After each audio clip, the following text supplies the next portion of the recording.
Good morning welcome back to a new blog. মানে এটা back day হচ্ছে আমাদের ঘর যাওয়ার দিন। তাও সকালে এখানে কয়েকটা জিনিস দেখার আছে, সেগুলো দেখবো আর মন্দিরেও যাব সবার আগে। আর এখন চা দিয়ে গেছে, তো চা খাবো। আমার জন্য একটা ব্ল্যাক কফিও বলেছি, তো এখন ওগুলো খেয়ে তারপরে বেরোবো। সবাই এখন রেডি হয়ে গেছে।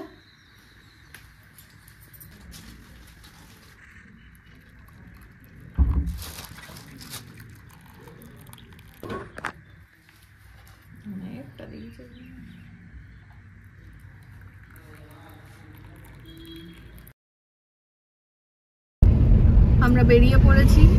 বেরিয়ে এইদিকে একটা দেখতে পাচ্ছি মাল্টিপ্লেক্স, এপিক মাল্টিপ্লেক্স। রাস্তাগুলো বেশ চওড়া, কাল রাতে দেখানো হয়নি। পুরো কল্যাণী মনে হচ্ছে অনেক জায়গায়, এখানে দুর্গাপুরও মনে হচ্ছে। ভালো লাগছে বেসিক্যালি। চেন্নাইয়ের মতো অত ঘিঞ্জি টাইপের নয়, প্ল্যান্ট সিটি। হ্যাঁ, আর পরিষ্কারও আছে। চেন্নাইটা প্রচন্ড নোংরা। এখানে মানে সবসময় ঝাড় দিচ্ছে, পরিষ্কার করছে।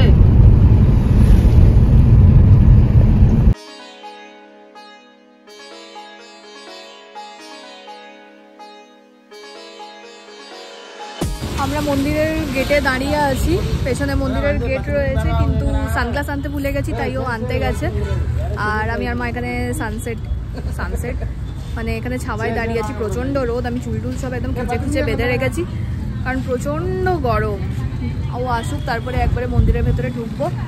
একবার ঘুরে টুরে নিয়ে এখান থেকে বেরিয়ে যাব অন্য একটা জায়গায়। ওটা দেখে তাড়াতাড়ি এখান থেকে বেরোনোর প্ল্যান আছে, কারণ অনেকটা রাস্তা যেতে হবে, ফিরতে হবে। প্রবেশ করছি থাঞ্জাভুরের বিগ টেম্পল বা বৃহদেশ্বরা টেম্পলে। 3 থেকে 4 ঘন্টা লাগবে এই টেম্পলটা ভালো করে ঘুরতে, আর্কিটেকচারগুলো কাছের থেকে দেখতে, আর আমাদের দেশের ইতিহাসের কিছু না জানা গল্প জানতে। এই মন্দির চোলা সাম্রাজ্যের সময়ে তৈরি হয়েছিল, আর এই মন্দির তৈরি করতে 50 থেকে 60 বছর কিন্তু লাগার কথা, কিন্তু লেগেছে 6 বছর মাত্র। মন্দিরের কাজ শুরু হয়েছিল 1004-এ এবং শেষ হয়েছিল 1010-এ। সুতরাং মন্দিরটি এখন 1013 বছরের পুরনো। আরও একটা জিনিস, এই মন্দিরটা কিন্তু পুরোটাই গ্রানাইটের তৈরি। এর সূক্ষ্ম কারুকার্য সবকিছুই গ্রানাইটের। এখানে অন্য কোনো পাথর কিন্তু ব্যবহার করা হয়নি। সেই মতো মনে একটা প্রশ্ন জাগছে, এত গ্রানাইট এলো কোথা থেকে? আর সামনাসামনি কোনো গ্রানাইটের খনিও নেই। আর এই যেই জায়গায় মন্দিরটা তৈরি হয়েছে, এটা পুরোটাই চাষের জায়গা ছিল। এইখান থেকে 70 কিলোমিটার দূরে একটা গ্রাম আছে, পুদুকোট্টাই। ওই জায়গার নাম হচ্ছে নার্থামালাই, যার মানে ক্লাস্টার অফ স্মল হিলস। ওইখান থেকে গ্রানাইট এসেছিল। শুধুমাত্র হাতি ঘোড়া করেই সেই গ্রানাইট পাথর আনা হয়েছিল। এই সময় 12,000 হাতি, 5,000 ঘোড়া আর 50,000 লোক কাজ করেছিল বলেই এই মন্দিরটা মাত্র 6 বছরে তৈরি করতে পেরেছিল। এই মন্দির চোলা আর্কিটেকচার আর এক্সিকিউশনের খুবই ভালো এক্সাম্পল একটা।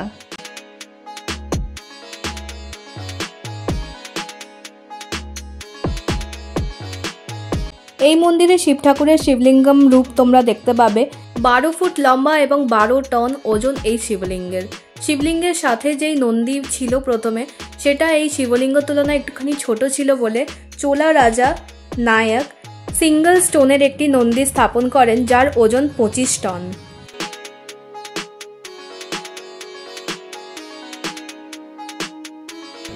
সকালবেলার ভিউটা তো দেখলাম। সকালেরটা খুব সুন্দর দেখতে লাগছে, রাতের লাইটিংটা যেরকম সুন্দর, সকালেও খুব ভালো লাগছে। এখন আমরা এখান থেকে বেরিয়ে যাব। আমাদের ফটো, ভিডিও, দর্শন সব সুন্দর করে হয়ে গেছে।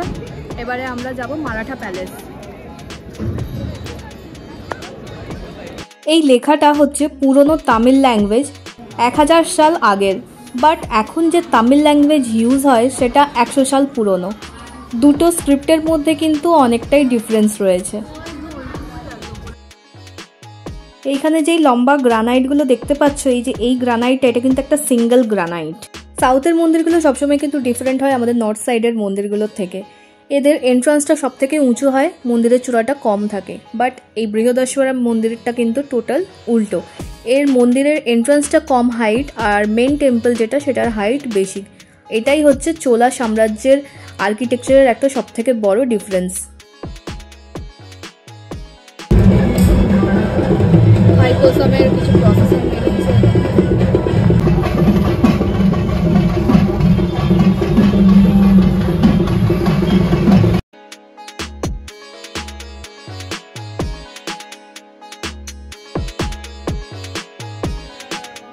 আমরা এখন এলাম থাঞ্জাভুর প্যালেসে, যাকে মারাঠা প্যালেসও বলা হয়। এখানে আমাদের 50 টাকা করে টিকিট লেগেছে, আর এখানে কিন্তু ক্যাশ ক্যারি করতে হবে, বিকজ এখানে অনলাইন কোনো পেমেন্ট হয় না, ডেবিট কার্ড বা অন্য কোনো কার্ড এখানে অ্যাকসেপ্ট করা হয় না।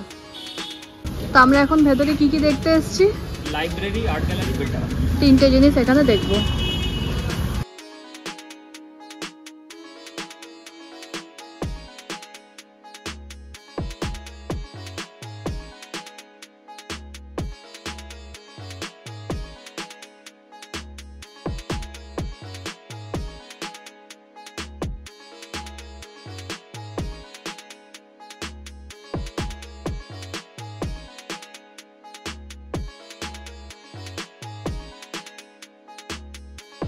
আমরা লাইব্রেরিটাই দেখে নিই।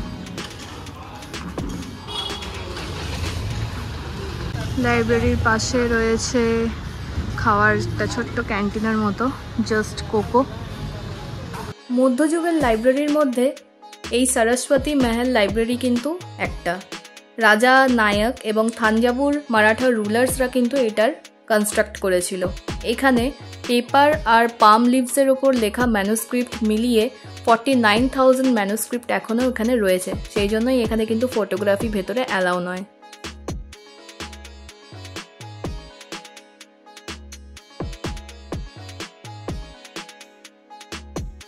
সরস্বতী মহল থেকে বেরিয়ে এখন আমরা যাচ্ছি এই সাইডটায়। এইদিকে রয়েছে আর্ট গ্যালারি, বেল টাওয়ার, এগুলো দেখতে যাব।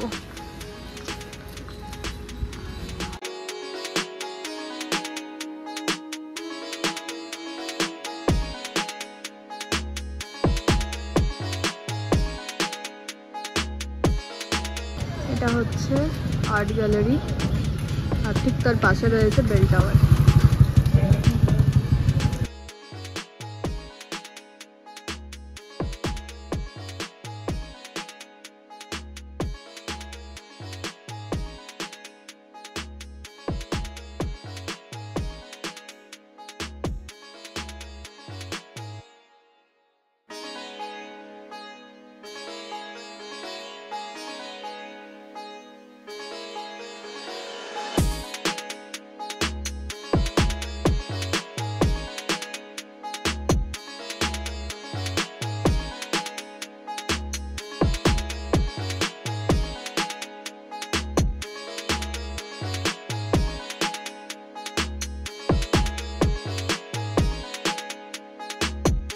মারাঠা প্যালেসে যা কিছু আর্কিটেকচার আছে সবটাই দ্রাবিড়িয়ান আর্কিটেকচার।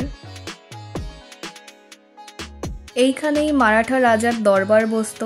এখনও এখানে মারাঠা রাজার বংশের লোকজন থাকে, মানে এটা অফিসিয়াল রেসিডেন্সিয়াল প্যালেস বলা যেতে পারে। কিছুটা জায়গা পাবলিকদের জন্য খোলা আছে এখানকার সমস্ত কিছু দেখার জন্য।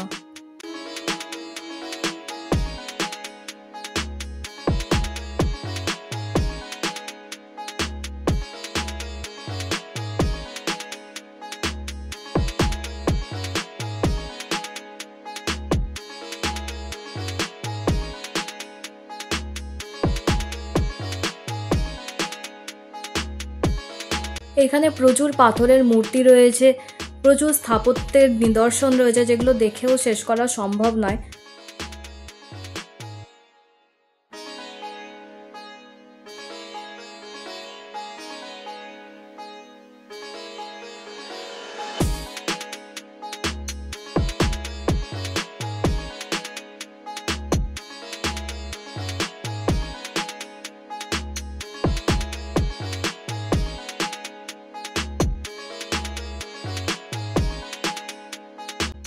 আমরা এখন ঢুকেছি নটরাজ মহলে। এখানে নটরাজের সমস্ত রকম ডান্স ফর্ম দেখানো হয়েছে, তাদের নাম, নটরাজ কিভাবে তৈরি হয়েছে, কিভাবে প্রমিনেন্টে এসছে, কে এই নটরাজ, নটরাজ কেন এত ইম্পর্ট্যান্ট, আর এই সমস্ত কিছু এখানে বর্ণনা দেওয়া রয়েছে।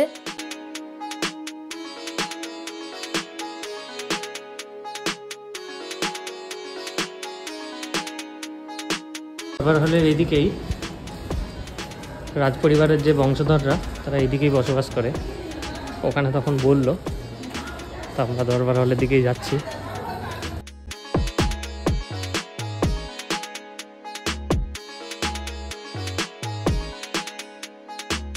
যা পেরেছে ধ্বংসাবশেষ মোটামুটি পেরেছে তুলে রেখেছে। ওইদিকে বাচ্চারা এসছে সব স্কুল থেকে এক্সকারশনে।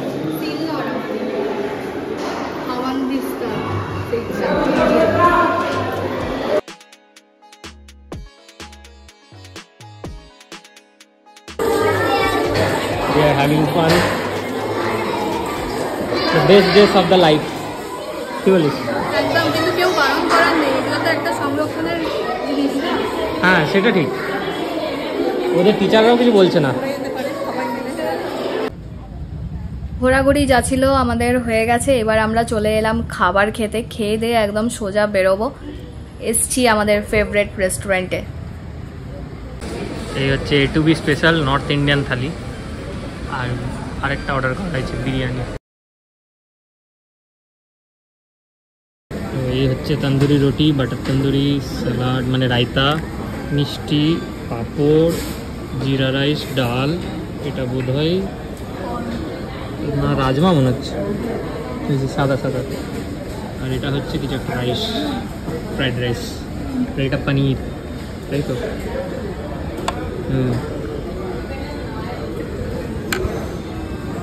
পনির।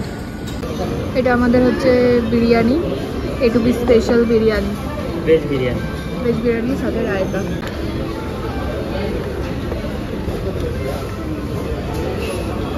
মারাত্মক খিদে পেয়েছে, সকাল থেকে আমরা কেউই কিছু খাইনি, শুধু চা কফি ছাড়া। এবারে খাওয়া যাক। একটা ওয়াটারমেলন জুস অর্ডার করেছিলাম, ওটাও এলো, আমরা মিলেমিশে খাচ্ছি। Arrival 7:25 already. খাওয়া দাওয়া করে আমরা বেরিয়ে পড়লাম।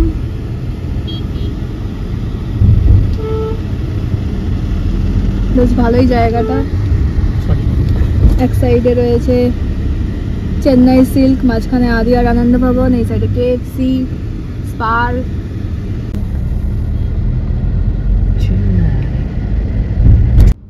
एक बात होठों तक है जो आई नहीं, बस आंखों से है झांकती।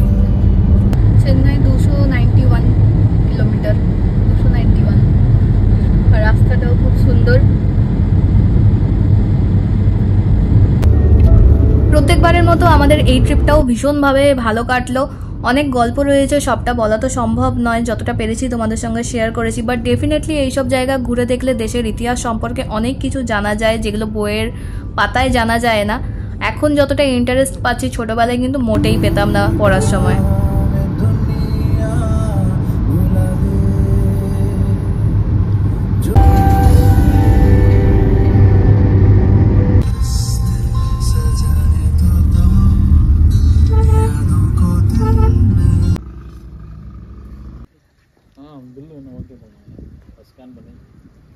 দাঁড়ালাম ডাব ব্রেকে, ডাব ব্রেক, ত্রিচি হাইওয়ে ফাইনালি ধরে নিয়েছি।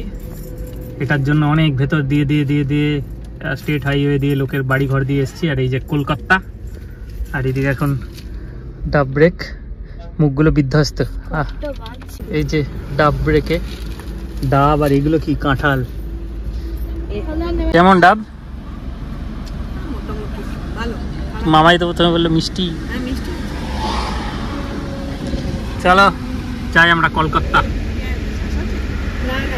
আমরা আবার দাঁড়িয়ে পড়লাম চায় ব্রেক বা কফি ব্রেকে। গাড়িটাকে একটু রেস্ট দেওয়া দরকার, কারণ অনেকটা ট্রেনে আসছি আমরা। প্রচণ্ড ভিড় এখানে, পুরো লাইন। দেখি কি পাই। চা নিতে মারামারি পর চা পেয়েছি, ভিড় ছিল। এখন আমরা টোল পেরোচ্ছি, আমাদের আর 97 কিলোমিটার বাকি আছে। টাইম দেখাচ্ছে কত? 2 ঘন্টা 1 মিনিট। এটা আর্থুর টোল প্লাজা, ওই যেগুলো যাওয়ার সময় গেছিলাম ত্রিচি হাইওয়ের উপর, ওইগুলোই আর বেরোচ্ছে। দেখাচ্ছি না। আর বোধহয় একটা আছে, একটা বা দুটো হতে পারে।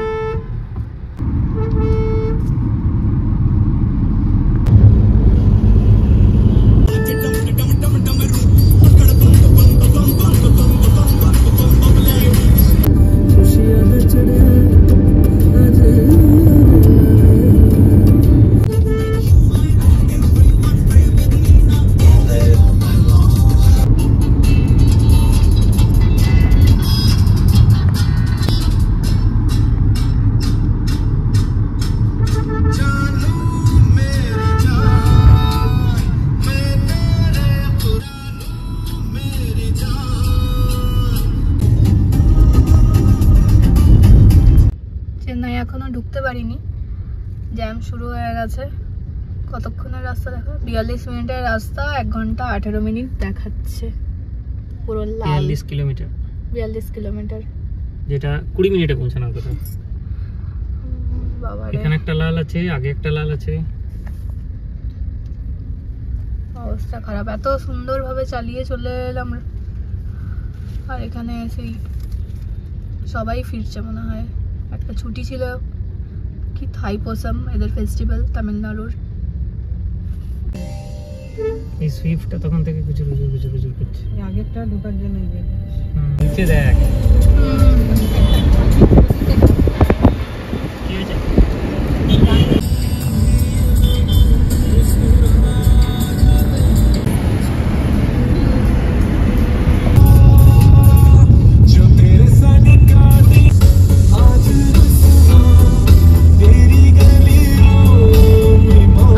এইবারের ট্রাভেল ব্লগ রামেশ্বরম থাঞ্জাভুর এখানেই এন্ড হলো। কেমন লাগলো জানিও, পুরো ব্লগগুলো দেখো না দেখে থাকলে। দেখা হচ্ছে পরের কোনো একটা ভিডিওয়, বাই।